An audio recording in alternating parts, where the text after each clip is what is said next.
Hey everyone, it is Thursday, July 7th, 2022. Welcome to TechTO Quick Takes. I'm your host, Alex Riley, and here are today's headlines. With the news of the recent TrackTick acquisition, does this signal the start of vertical SaaS consolidation?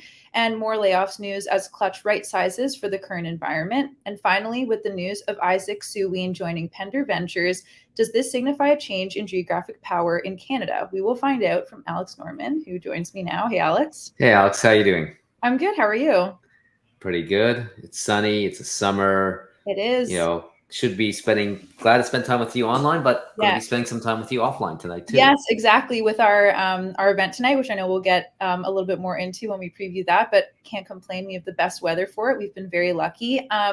Glad to hear that there's more acquisitions that we're talking about on the show as well. More layoffs we are discussing as well. But let's start with the TrackTick news and kind of what that means for vertical SaaS consolidation. So, a two-parter question to start for you. What's the news there, and what does TrackTick do? So, news was that Montreal-based TrackTick was acquired by TrackForce Valiant, which is Mhm. a California, I think, San Diego-based company. TrackTick is a vertical SaaS company focused on the security professional market. They were founded almost a decade ago in 2013, and their software is used by at 210,000 plus locations worldwide. So you can think about they built vertical software for specific problems in the security professional marketplace. So think of guards. It's a lot of private industries, a very fragmented industry, and they've they've got lots of distribution. So very specific product for a very specific industry, been around for about a decade. Right. And there might be different definitions of like what successful means, but in your opinion, do you think this was a successful exit? Well, again, depends on your definition. We'll start Yeah. with the one when most people ask me, "Is this a successful exit?" I think they mean, "Did this make money?" Yep. Uh, to be honest, it's hard to tell. Um, it this again, press release was out there. There's no numbers involved. We don't know if it's cash or equity. If it's equity, I didn't research what TrackForce is worth. I didn't see much on them. So, but if you look at it, the company raised about $8.5 million Canadian and 46 million US dollars prior to exit. They've been around for a decade. Um, so you have a sort of a hurdle where you raise roughly 55, 60 million Canadian to be successful exit. From an investor perspective, you'd want to Mhm. probably see 120 million plus exit given the time, the amount they've Right. raised minimum. If it was a venture home run, you'd want to see $1 billion. My guess is Yeah. it's not $1 billion outcome.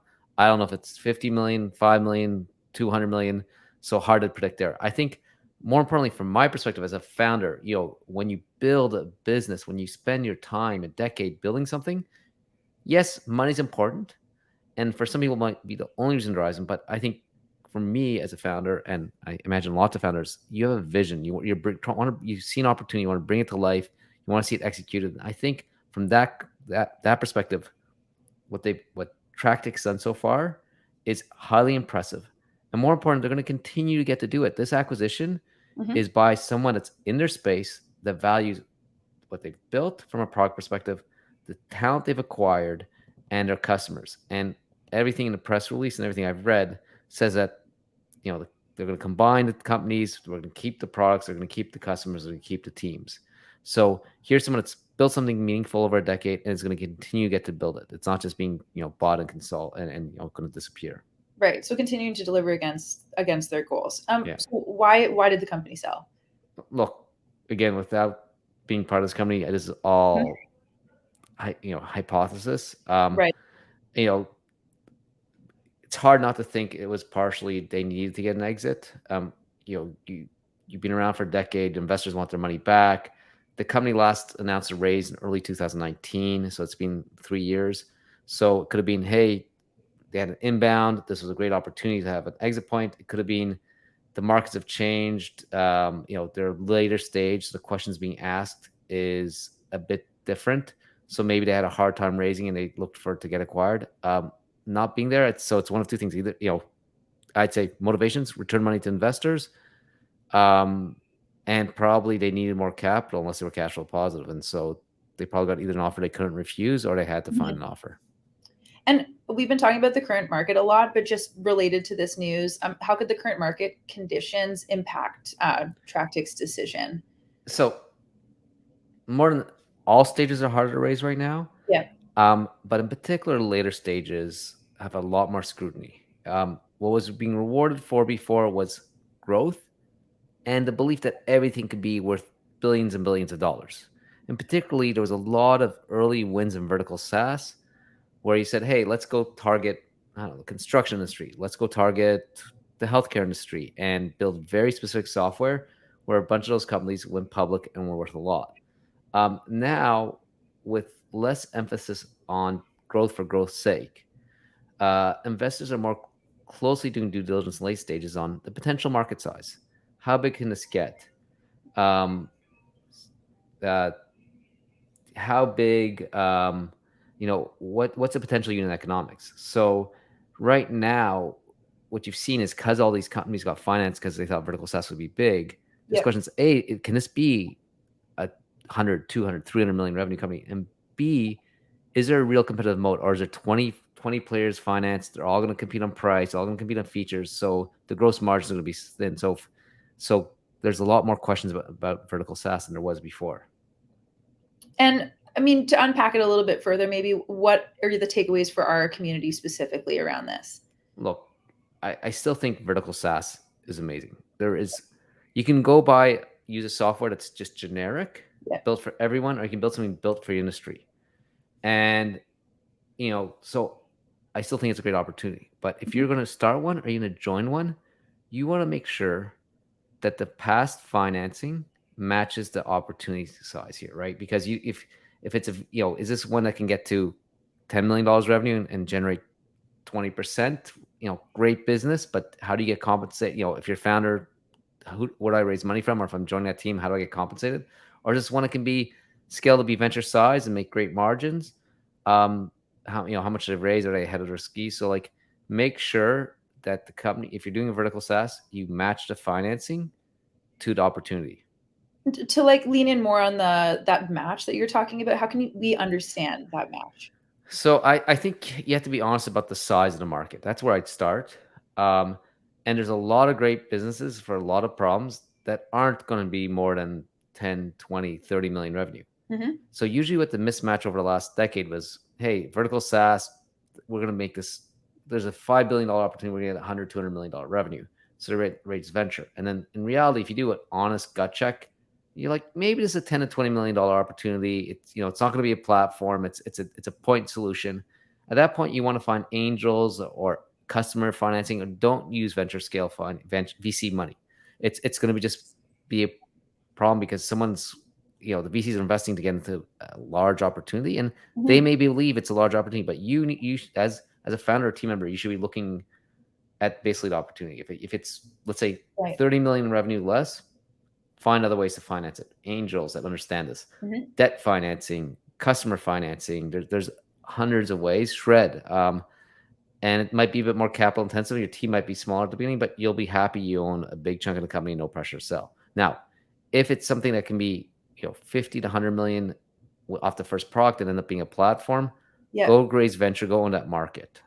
So it's really understanding what you're trying to build and how big this could be. And again, both these assume that there's decent margins. You're not doing something that's 5% Yeah. gross margin. Awesome. Thank you, Alex, for breaking that down. One of the things we always talk about on Quick Takes is that whenever we choose kind of the stories we want to talk about, we want to make sure there's lots of takeaways for our community. So this is a great way to get kind of news and analysis broken down, is obviously listening to Quick Takes. But another great way, if you maybe can't tune in or don't want to listen to your news, is to get it right to your inbox in the TechTO newsletter. If you haven't already subscribed, you can do so at techto.org/newsletter. A great place to find jobs, learn more about our events, and just learn from like-minded people in our community, and also learn about what's going on in our community and what's relevant. Is there anything that's really been standing out to you recently in the newsletter? Well, I think on Fridays the content has changed because you'll see even what we're talking about here. Where used to be a lot of fundraising. What does this mean? Now we're talking about other parts of the market. So just generally, I think this is a market condition that people haven't seen for decade plus. Yeah. And so I think the content what we're trying to analyze has changed, and you'll see how it's a lot, so I just look for it's a refreshing taste of content, and hopefully it's not bad news. I don't think it is. I just think it's Yeah, different news, and I think we're going to help people understand that, hey, different times still mean there's opportunity and there's excitement, and here's how to look at the positive exactly. side of things. Exactly. And I think it's also a great way for us to showcase even what we're doing at TechTO and kind of what's dropping, which we'll get into later because we have something that's actually dropping tomorrow, which we'll touch on. But to get back to the news, we're talking about more layoffs again, this time about Clutch right sizing for the current environment. So why don't we get into why Clutch, let go of 20% of their workforce Again, recently? before I start, we're not going to talk about all the layoffs. Mhm. We again, I just want to illustrate how people don't are taking to, again, what's happening here and why it's not necessarily negative news. Right. So Clutch laid off 20% or 20% plus of the workforce. Yeah. And it's really in response to the current financing environment. Previously, mid-stage startups like Clutch were rewarded for growth no matter what the cost of that growth was. Now they're expected to grow, but show strong and improving margins. So Clutch Mhm. made a decision to improve margins at the expense of growth. They said, okay, we have two levers. We can grow super fast, but it costs us more because there's more overhead, or we can grow slightly less fast, but have more profitable growth. And the bonus of doing this is that by lowering the amount you're burning or improving your margins, you give yourself more runway, and more runway hopefully lets you hit more milestones, not just quantitative but qualitative ones. Because again, milestones were basically just quantitative before, how fast you're growing. Now it's qualitative. What's your margins look like? Right. How do you have a go to market that makes sense? So Right. this allows them to dial down on growth, give themselves more time, and then hit those milestones they need to raise that next round. Right. I mean, it kind of segues into my next point where obviously we're not talking about this as a negative. It's more adapting to what's happening in the current market. But I mean, it's hard necessarily not to look at it as maybe someone's in trouble. So does this mean that they're in trouble? Like, what's the outlook here on this?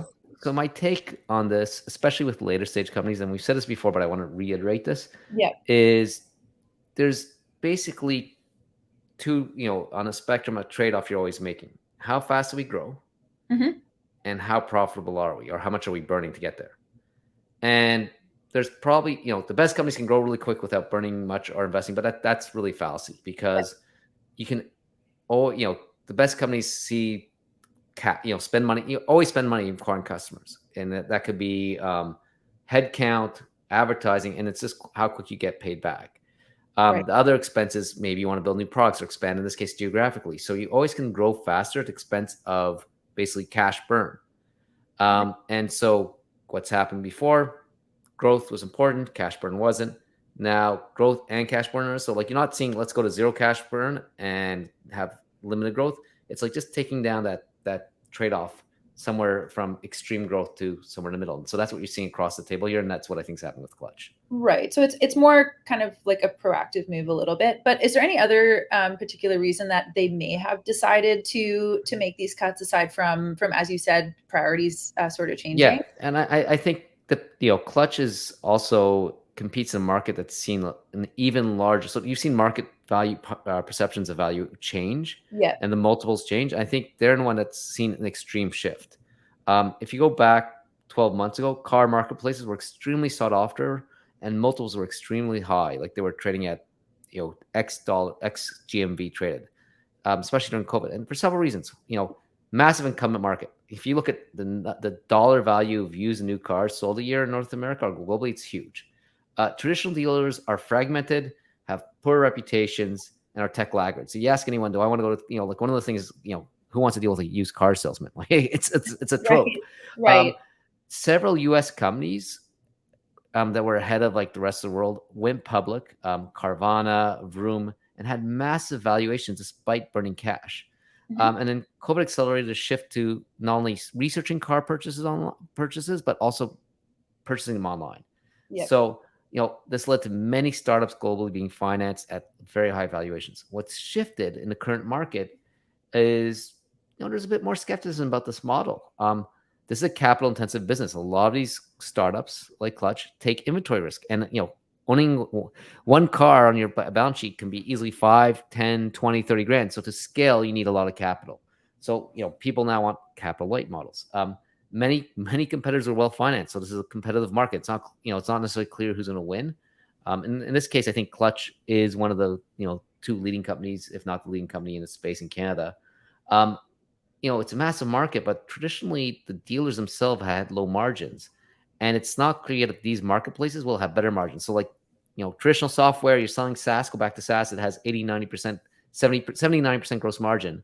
What's the gross margin in a car dealership? If you look at the operating margins, there's a bit apple oranges, historically being 2, 3%. Are these guys going to have, so are they going to be operating margins of 2, 3% or 30, 40% like traditional software? Just no one's quite sure. So it makes it less attractive. And look, the public comps that Carvana, Vroom are down 80+%. So all of a sudden, the later stage you are, there's more questions this, and there's pressure. So like, you know, so to get those milestones, you're gonna need to have much better milestones than you expect to have. So you need more time to grow into it. So it's also like just reflecting, even if the market was great, but just this micro trend had changed, Clutch needs more time to get an up round. You know, the other thing is there's a few less financiers in the late stages here. A lot of the financing in this space was by what they call crossover funds. These were hedge funds that invest in public markets that would see the Carvana and Vroom and say, oh, here's a private company. We know what this is going to be worth. Like, we're going to invest in now because we have insights. And those players are less active now. So there's just less people also offering financing. So it makes it even harder to raise. Right. You touched briefly on the up rounds. So why are they so important right now? Look, up rounds are always important. Yeah. A large percent of a compensation for engineers, salespeople, just team members in tech is the shares and options you get and the upside you have. Mhm. Um, what happens if you have a down round? So, hey, the shares because let's say normal employee, you get an option to buy, every year you can buy X number of shares at $1 share. Now you do a down round and those are worth 50 cents.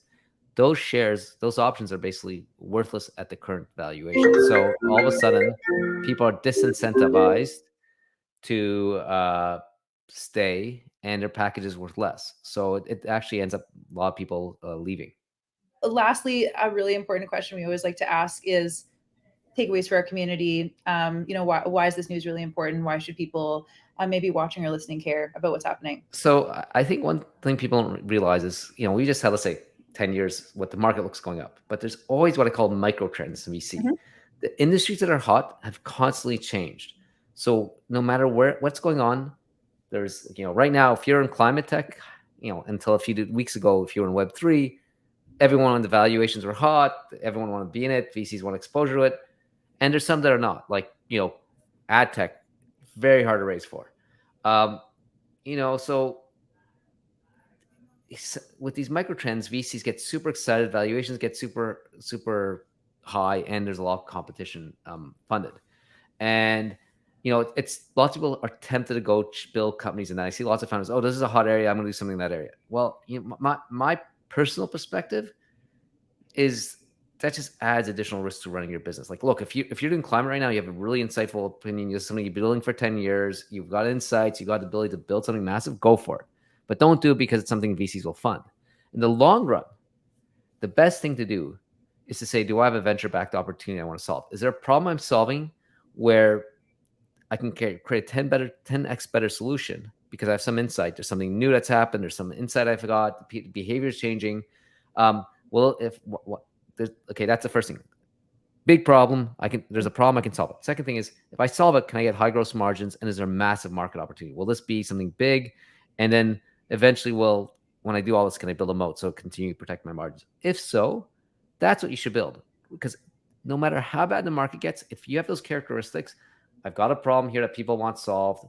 This is 10 times better. So they're actually drawing, you basically get you to product market fit. And there's a big opportunity here and good gross margins. Even if we get 80% less funding in this in VC, someone will want to invest in that and back you. So, like, avoid the micro trends. If you just happen to be building a micro trend, take advantage of it, raise money, but be very cautious because what's hot today will not be hot. Maybe it'll take 2 years, 3 years, but every trend goes up, every trend goes down. Yeah. And the last thing here is expect to see more companies make a trade-off between growth and margins. Right. And just because someone's laying people off doesn't mean it's bad news. Right. Um, I'd say if again my interpretation, if you see someone lay off 90%, that's a different story. Or Yeah, definitely. someone hasn't raised money in 3 years, they're not saying they're cash flow positive, and they lay off 20% one week and then 20% another week. Hmm. That's a different signal. And, Yeah, and finally, if you want insight, I think Dan Park, the CEO of Clutch, is amazing. We've had him speak. I he think it was is. May. The video's up. I think Clutch is a company that will hopefully be a success story. They just hit a bump on the road, a speed bump. Um, Definitely.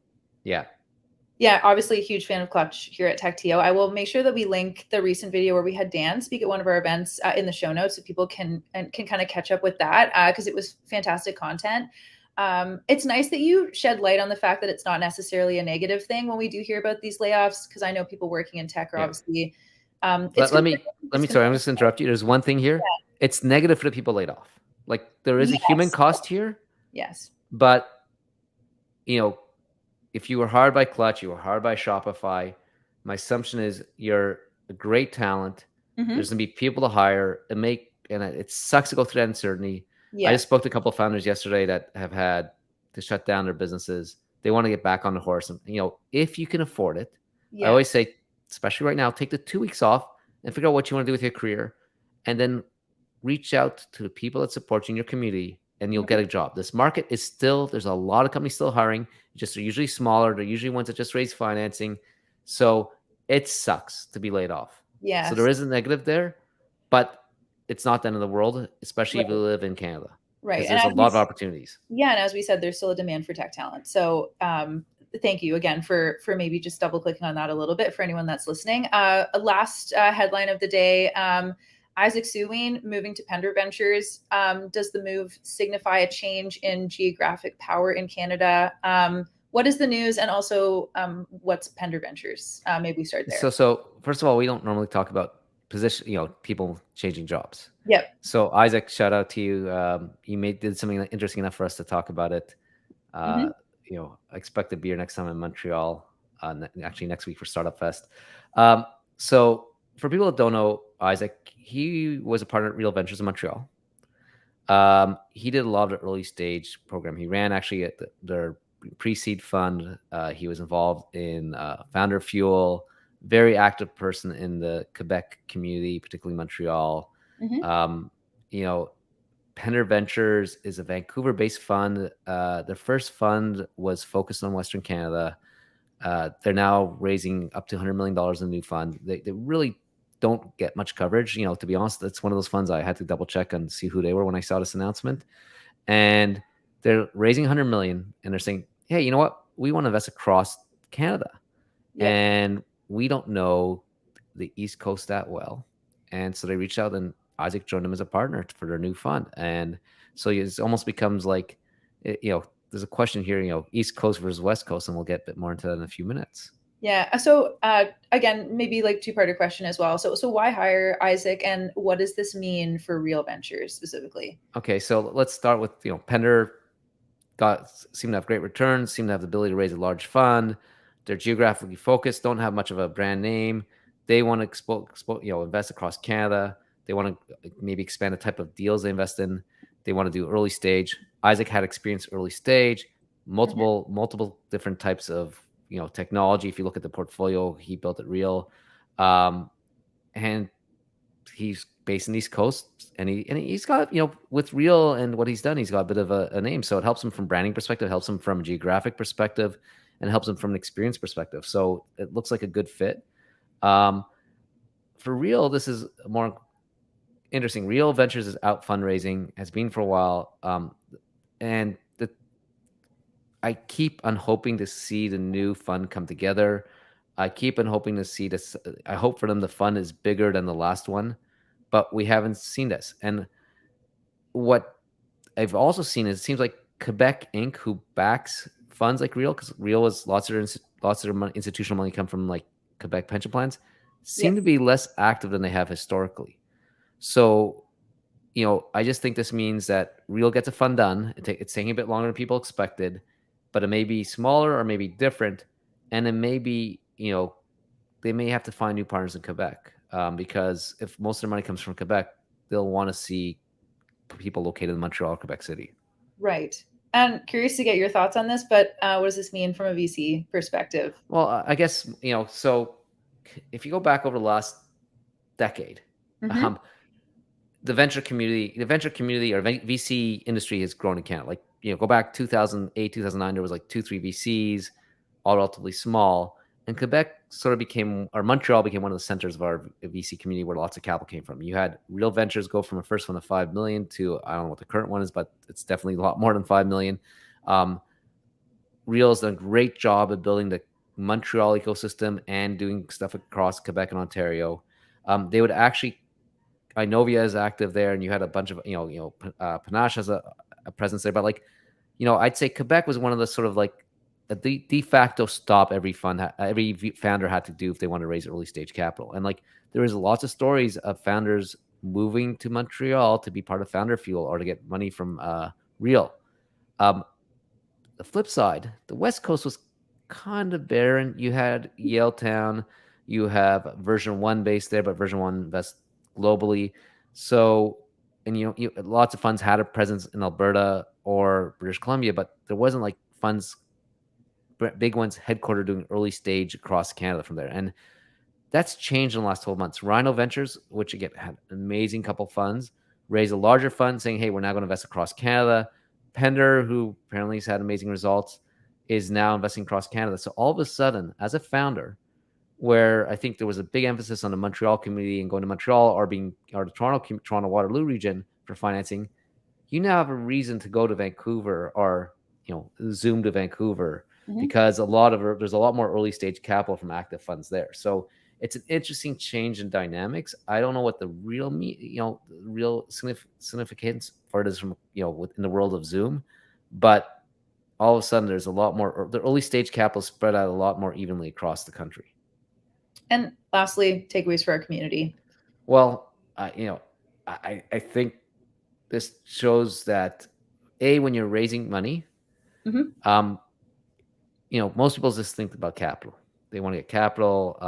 They don't care if it's from Garage or Real, but I think it's always good to know the partner because you want a partner to support you there. Like, I'm not saying hypothetically if you're a Real company that was backed by Isaac, he's still going to have time for you, but Real wants to own that relationship. It's not going to be with Isaac, so it's good. It's good to understand the career trajectory of the partner you're investing in to see and it's maybe they don't know, but it's also good to assess because you build a partnership with investors or your fund and a partner. You want to have that person going to bat for you Right. as in that relationship. I think second of all, um, it's good to understand who has capital, and there's a lot more capital in British Columbia than there was 24 months ago. So you might want to be building relationships with founders in that market so you can get the warm introductions. And finally, it's like, I just want to see. I hope Real closes the fund now because I still think there's not enough early stage capital in this ecosystem. So let's hope we see a few more funds announce closings, our first closing soon. Yeah, definitely. Thanks, Alex.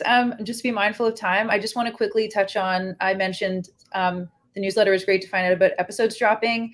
We have a new episode dropping tomorrow for 3 Comma Club series featuring Mike Wessinger of PointClickCare. You kind of got to chat with him a little bit. Without giving too much away, anything cool about that one people can look forward to? First of all, PointClickCare is a company we don't get to talk enough about. Yeah. Again, haven't raised traditional venture. Our ecosystem loves venture. They've built a massive business there. They've taken a different approach. I think it's a refreshing approach on building a business. You have to listen to it. Mike and PointClickCare stories just blows my mind. Yeah, again, some of the best content I think we've been putting forward as well. Also, tonight, Alex, you and I will be at the Slip for our next summer social event. I'm happy to have XE and CIBC sponsoring that, partnering with 111. Tickets are still available, so if you want to grab yours last minute, available on our website. We'll also be in Montreal next week. More importantly, we'll be in Montreal. Look, Yes, Tech July Together. 14th. Maybe we'll get Isaac out to give us to come share his story. I'll have to ping him after this call, after this podcast is recorded. But we're in Montreal. We want to highlight more of the Montreal community. So come get to know us. Come get involved with the Tech Together community. Make sure we get more Quebec content. We just don't want to be Toronto centric. We have to we have a bit of Vancouver content, but come meet us. we'll be there in person. It'll be probably me and other people from the team. Yep, tickets on our website for that. You can grab yours. Thank you, as always, Alex, for breaking everything down. A lot that we covered today. As always, like and subscribe wherever you're watching or listening to this podcast, and share your takes on the week in Canadian tech with us. And we'll see you on the inside.